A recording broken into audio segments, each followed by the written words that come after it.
भारत एक अकेला ऐसा देश जो 3000 ईसा पूर्व से लेकर 18वीं शताब्दी तक दुनिया का एकमात्र विश्वगुरु हुआ करता था। इस धरती को सोने की चिड़िया कहा जाता था। ये देश अपने आप में इतनी समृद्ध थी कि उस वक्त के बहुत समृद्धशाली देशों को भी हम मदद करते थे। इस धरती में कई अनगिनत महामानवों ने जन्म लिया, जिनमें कोई कूटनीतिक बादशाह, तो कोई दुनिया के सबसे शक्तिशाली और प्रभावशाली राजा, तो कई महान विद्वान जिन्होंने विज्ञान को दुनिया के सामने लाया, और ऐसे ही बहुत सारे अनगिनत महामानवों ने इस धरती को समृद्धशाली और सर्वश्रेष्ठ बनाया। और ऐसे ही कई अनगिनत शख्सियत जिन्होंने इस धरती पे जन्म लिया, उन्होंने अपने क्रोध, अपने अहंकार और अपने लालसा से अपने इस धरती को विनाश के ओर झोंक दिया, जिसका भुगतान हम आज तक कर रहे हैं। ये देश इतना अमीर था, इतना समृद्ध था, इतना बलवान था कि कोई विदेशी शक्तियाँ इस देश को हरा ही नहीं सकती थी, और हमें विदेशी शक्तियों से कोई डर भी नहीं था। हमारे देश को विनाश की ओर झोंकने वाले कोई और नहीं बल्कि हम खुद हैं। आज से कई हजार साल पहले हमारे ही पूर्वजों ने हमारे देश को विनाश के ओर झोंक चुके थे। जो देश अपने पशु पक्षियों को देवता मानता था, जिनका पूजा किया करता था, उसी देश के कुछ अनगिनत शख्सियतों ने पशु बलि का प्रचलन किया, जो हम आज तक मानते आए हैं। जिस देश में पुरुष और महिला दोनों ही साधु हुआ करते थे, उन्हीं देश के कुछ अनगिनत शख्सियतों ने नारी को साधु मानने से ही इनकार कर दिया, जो हम अभी तक मानते आए हैं।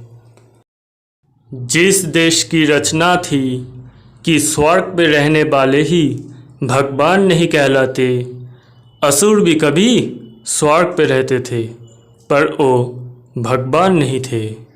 हम अपने भगवानों को, हमारे देवताओं का बहुत आदर से सम्मान करते थे, पर हमारे ही देश के कुछ अनगिनत शख्सियतों ने हमारे कई देवताओं का घोर अपमान किया है।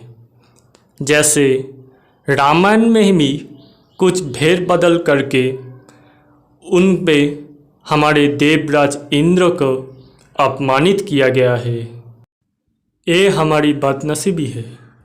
जिस देश में पुरुषों को नारायण और नारी को साक्षात लक्ष्मी माना जाता था, उसी देश के कुछ अनगिनत शख्सियतों ने सतीदाह का प्रथा चालू किया। जिस देश में सब मिलजुल कर रहते थे, उसी देश के कुछ अनगिनत शख्सियतों ने अपनों को ही दास और ब्राह्मण जैसे घटिया क्षेत्रों में अलग कर दिया और हमको लड़वाया। पर भगवान की कृपा से ये प्रतीत होता है कि हमारा देश फिर से एक बार 2050 साल के बाद विश्व गुरु कहलाएगा। हमारी वजह से हमारे देश ने बहुत सहा है।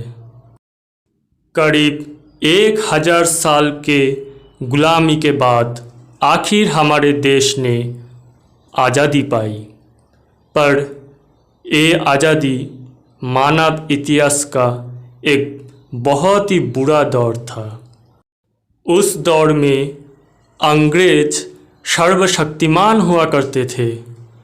करीब आधे दुनिया में उनका राज था और इसी दौर में हमारे धरती ने जन्म दिया कई अनगिनत, कई प्रभावशाली महामानवों का।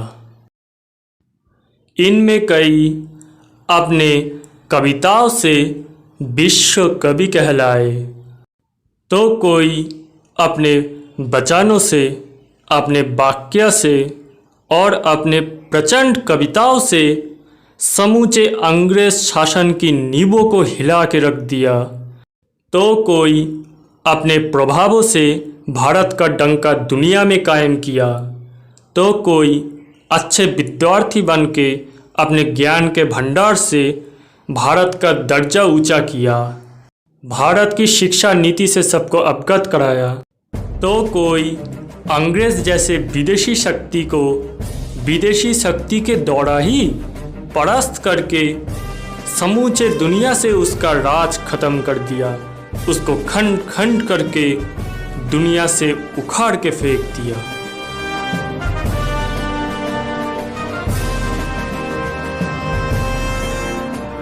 कदम कदम बढ़ाए जा, खुशी के गीत गाए जा, ये जिंदगी है कौम की, तो कौम पे लुटाए जा। कदम कदम बढ़ाए जा, खुशी के गीत गाए जा, ये जिंदगी है कौम की, तो कौम पे लुटाए जा।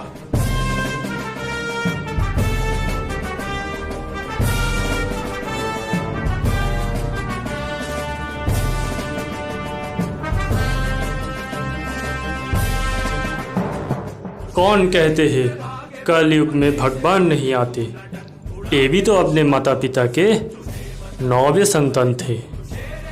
इनका जन्म तो हुआ पर इनकी मृत्यु नहीं हुई।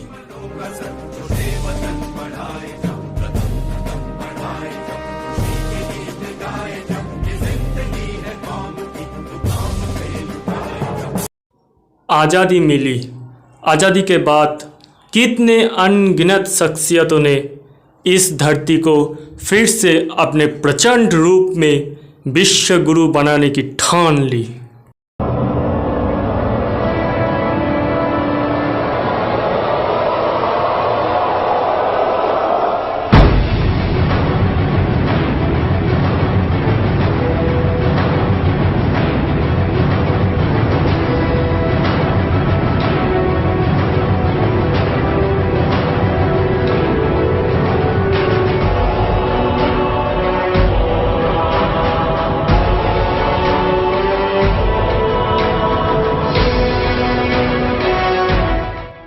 कितनी बार इस धरती को तोड़ा गया,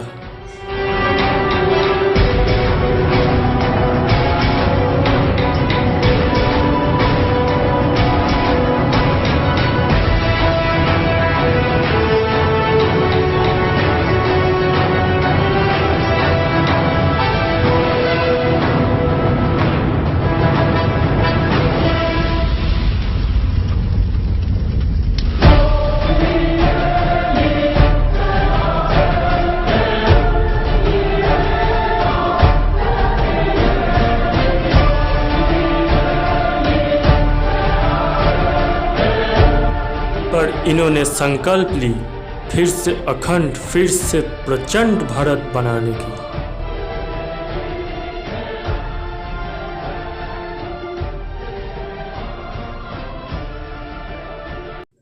और उसकी नींव रखी एक संगठन ने।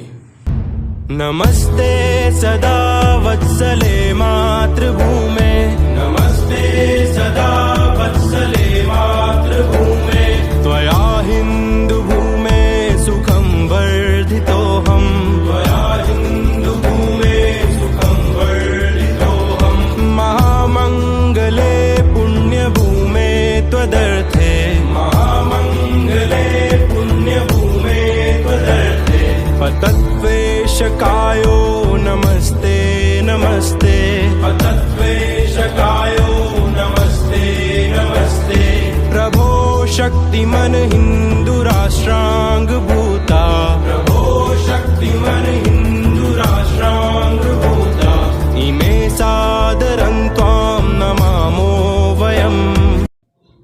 अगर हमारे लोग एकजुट होकर अपने देश के लिए अपनों को नौछावर करें तो इस देश को 2050 तक फिर से विश्वगुरु बनने से दुनिया की कोई ताकत रोक नहीं सकती। तब हमारा राष्ट्रीय ध्वज शान से लहराएगा और चारों दिशाओं में सिर्फ एक ही ध्वनि गूंजेगी।